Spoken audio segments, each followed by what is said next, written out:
ngày ní đàn ban mà squat đau mà khốt hai bụng mai ô nè mà khốt đấy fly kê nè hay bày bànประมาณ fly ได้ដោយសារតែឥឡូវរដូវកាលនេះមកខុតវាចាប់ដើមអស់ fly ហើយនិយាយទៅមកខុត fly ទុំមុនសៅម៉ៅមុន train ទៀតគឺថា fly ច្រើនខ្លាំងមែនតែម្ដងអូនិយាយពី fly គេដែរបងប្អូន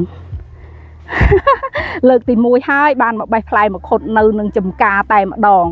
ហើយថ្ងៃនេះនាងខ្ញុំបានធ្វើដំណើរមកដល់ទឹកដីសំឡូតមកដល់ចំការនេះគឺមានទាំង fly មកខុតមានទាំង fly ធូរ៉េនតែគួរឲ្យស្ដាយដែរអត់មាន fly សាវម៉ាវទេហើយមានភ្ញៀវទុំពេញដើមតែម្ដងហើយ fly ម្រេចក៏ច្រើនដែរប៉ុន្តែម្រេចរដូវកាលនេះទៅតែចង់បញ្ចេញផ្កា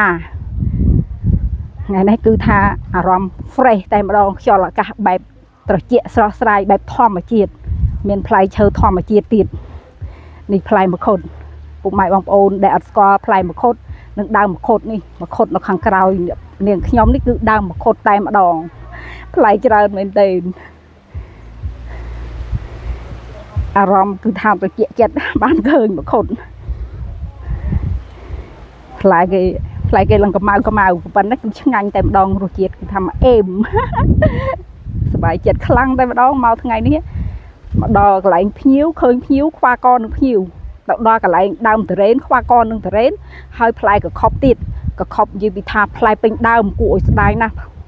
កខប់អត់ទាន់មានទុំទេនៅផ្លែនៅខ្ចីឡើយប្រហែលជាមួយខែទៀតគឺពេញតែម្ដងកខប់គឺថាខ្មៅពេញដើមតែម្ដងហើយផ្លែមង្ឃុតគាត់ថាវាចាប់ដើមអស់ផ្លែហើយប្រសិនបើមុននេះកន្លះខែគឺពេញតែម្ដងនេះមង្ឃុតដើមគេគឺថាល្អមែនតែម្ដងគឺកំពុងពេញផ្លែហើយនឹងខ្ញុំមកចង់ដៃបានប្រមាណផ្លែនឹងឯងហើយម្ចាស់គាត់ចិត្តល្អមែនតែគឺឲ្យដើរបេះអូយខ្វះកអារម្មណ៍ fresh ដែលបានមកជួបអ្វីដែលប្លែកផ្លែឈើដែលយើងមិនដែលបានស្គាល់លើកទី1ដែលបានមកស្គាល់ផ្លែមង្ឃុតនៅនឹងដើមបែបនេះហើយចេញពីនេះទៅគឺថាទៅថតនៅសៅម៉ៅនៅតាមផ្លូវ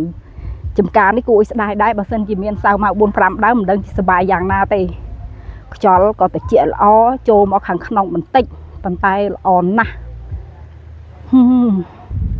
នាងខ្ញុំចូលមកហើយគឺអារម្មណ៍ស្រស់ស្រាយតែម្ដងហើយមានរុក្ខជាតិជាច្រើនដែលនាងខ្ញុំអត់ដែលបានស្គាល់ជាមួយនាងខ្ញុំនឹងបង្ហាញឲ្យពុកម៉ែបងប្អូនបានឃើញដូចជានាងខ្ញុំដែរនៅពេលដែលយើងបានឃើញអ្វីដែលប្លែកចង់ផ្ដិតរូបភាពនឹងចែកជូនដល់ពុកម៉ែបងប្អូនទាំងអស់គ្នាឲ្យបានឃើញផងដែរ